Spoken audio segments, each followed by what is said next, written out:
Hi friends, I'm getting started on my Christmas ornaments for Christmas gifts, and today I'm making a vintage Christmas ornament out of this wooden ornament that I've painted with white chalk paint, and I'm going to take the single ply of the napkin to use as the background for the ornament.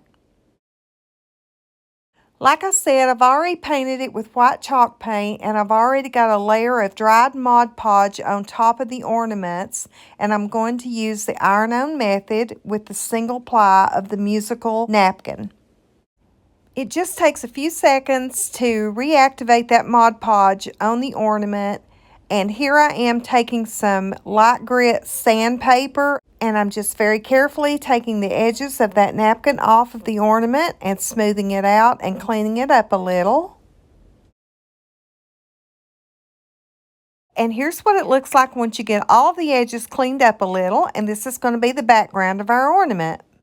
And then I applied another light coat of Mod Podge, and I let that dry completely.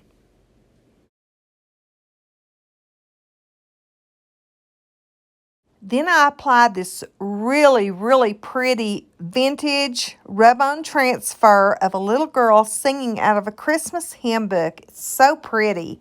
I will put a link in the description below to the vintage rub-on transfers that I got.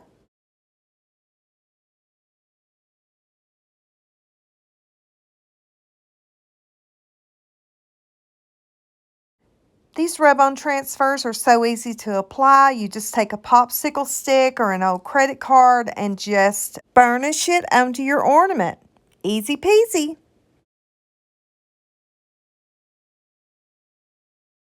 Here I've decided to add some embellishments. I'm going to add some rhinestones onto the ornament. And I also took a black ink pad and went around the edges of the ornament to give it a little shading and a little more of a vintage look to it.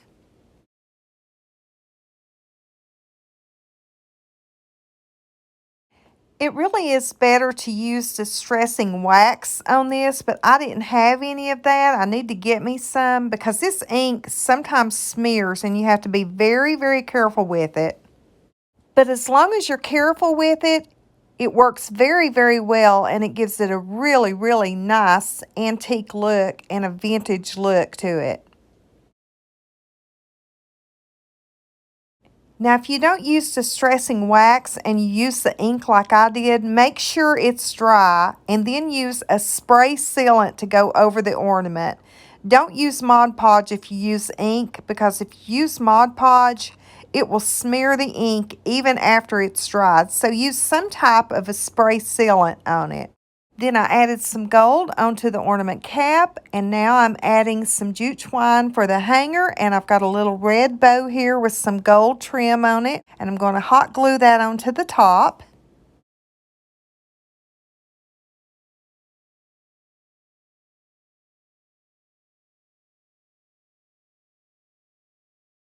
I always like to start early in the fall making my ornaments to use as gift tags, and I'm going to be making a whole lot more of these vintage ones. I think this one just turned out really pretty. I'll be adding more videos of these vintage ornaments I'm making. I appreciate you watching, and I hope you have a wonderful week.